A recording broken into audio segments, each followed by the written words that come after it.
दो पड़ोसी राज्यों के राजाओं में आपस में शत्रुता थी। एक राज्य का नाम था चंद्रलोक, जहाँ के राजा थे चंद्रसेन। दूसरे का नाम था सूर्य नगरी, जहाँ के राजा थे सूर्य कुमार। एक बार चंद्रलोक के राजा को सूर्य नगरी के राजा ने बंदी बना लिया।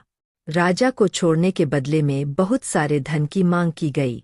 चंद्रसेन ने अपनी रानी को संदेश भेजा कि राज्य कोष से धन निकालकर भेज दिया जाए, लेकिन उसकी पत्नी की ओर से कोई उत्तर नहीं आया।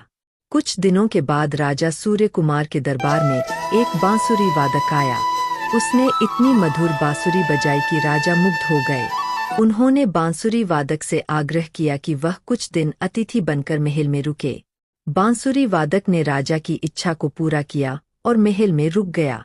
5 दिन बाद जब वह अपने देश वापस जा रहा था, तब राजा सूर्य कुमार ने उससे कहा, हम आपको अपनी ओर से कोई उपहार देना चाहते हैं। आप अपनी इच्छा हमें बताएं। महाराज, मेरा देश बहुत दूर है। रास्ता लंबा है। मैं चाहता हूं कि आप मुझे सेवा करने के लिए एक गुलाम दे दें। उसने गुलाम के रूप में चंद्रसेन को मांग लिया। राजा ने ऐसा ही किया। बांसुरी वादक चंद्रसेन को लेकर चल दिया। जल्दी ही वे सूर्यनगरी से बाहर निकल गए। चंद्रलोक की राजधानी के पास पहुंचकर अचानक बांसुरी वादक गायब हो गया। चंद्रसेन ने उसे काफी ढूंढा। जब कुछ पता नहीं चला तो वे अपनी राजधानी वापस चले गए। महाराज को यूं अचानक वापस पाकर सारे दरबारी अत्यधिक प्रसन्न हो गए। चंद्रसेन भी खुश थे, लेकिन वे अपनी रानी से बहुत नाराज थे।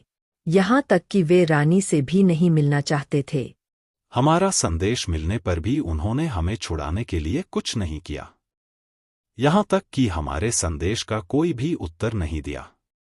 महाराज दरबार में यह घोषणा करने ही वाले थे कि वे अपनी रानी से हमेशा के लिए अलग हो रहे हैं।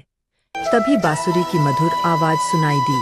अचानक वही बांसुरी वादक वहां आ पहुंचा। अब राजा चंद्रसेन ने बांसुरी वादक को ध्यान से देखा। वह और कोई नहीं, स्वयं महारानी थीं। महारानी आप? तो आपने हमें छुड़ाया है? आपकी चतुराई के कारण हमें अपने राज्यकोष से धन भी नहीं निकालना पड़ा।